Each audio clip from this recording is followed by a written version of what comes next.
Hi everyone, my name is Kevin Mack. I'm the head instructor of Krav Maga Nation in Philadelphia. Our main headquarters is in Warminster, Pennsylvania. We have classes in Warminster, Philadelphia, and we're expanding around the Philadelphia region. I just want to shoot a quick video to explain something. This is not a long instructional. We're not going to get into a lot of detail.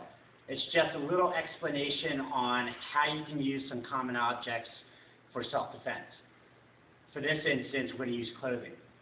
Krav Maga came from boxing, wrestling. The very early black belts were judo black belts, aikido black belts. We have all the common throws, basic throws of judo are in Krav Maga. They're just used a little differently. What can we learn by exploring the depth of the judo roots in Krav Maga? As other organizations start to add in more grappling, then one of the most important things I picked up from my training in judo and jiu-jitsu and that applies to Krav Maga are grips. Using clothing as controls. Lots of times you do Muay Thai clinches. People have adapted over and underhooks, overhooks clinch, Greco-Roman wrestling clinches. But clothing traps the body. You have a lot of control. People that rob you, self-defense situations, wearing hats. Hats are very common. Hoodies are very common. I am based in the Northeast on the East Coast. This is a very common outfit. We're now in the dead of winter. People are wearing hats, hoodies, jackets, belts. This is a training belt. Most people wear belts on their jeans. So I'm just going to show you a couple ways that you can use these to your advantage. First instance is the baseball hat. Here, back off. I don't want any problems with fat down and hit. Coming in. For instance, the hat's here. This is it's a lot easier now with the more common flat brims. My hands are here. I'm breaking it down, pushing it right into his eyes. Or slapping it down with this hand. It doesn't matter. All I'm doing is hitting, but I'm keeping it there, pushing it into his nose. It blinds him, and it causes him pain. I'm putting pressure on him, doing head control. Coming in here, throwing knees, hammer fisting, palm striking to the back of the head, using this whole apparatus to blind him. All right, and making him regret this fashion choice. All right. Now, the hat's off, the hoodie's up. Another very common way to dress. I dress like this. Especially if somebody's trying to conceal their identity. Once again, make him regret this fashion choice. My hands are here. All I'm doing is clipping, grabbing, yanking straight down, and hitting, so that the camera can see what's happening here. The hood is up. My hands are up. I am grabbing the hood and driving down and in. Boom, boom, hitting, coming in here, grabbing, controlling, blinding him the whole time.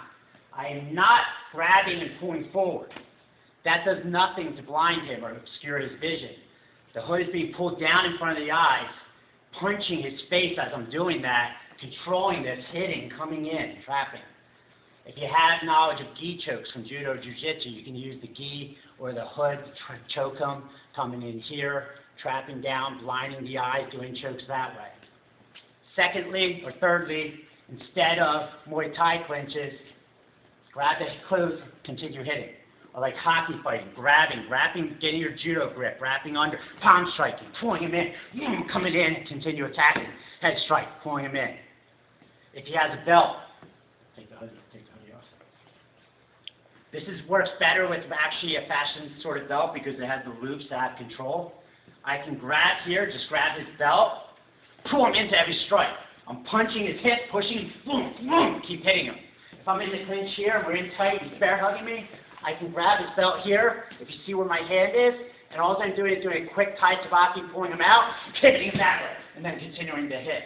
I can grab this way, and pulling him in, continue to hit. Everybody, most people wear belts. Use that. Coming in, continue hitting. Punch, push, push, pull. Judo, it's called kazushi, all balancing, but you're using your strikes. Grabbing here, coming in here. Now all I'm doing is pivoting and keeping this in tight. Driving in here, pulling up, sumo style, like a wedgie. Driving up and pulling them in. Now, really quick, as this video is coming off, same rules apply on the ground. I'm not going to play a submission game on the ground. We're putting the gi on now because I don't want to destroy my own hoodie I was using. He's in my guard. I can grab a sleeve. I have 1, 2 sleeves here. I'm pushing him away here. I'm coming in here, bracing with this foot, kicking him, boom, boom, coming in here, kicking him with the face, not letting him pull away. He tries to disengage and grabs here. I'm pulling him in here.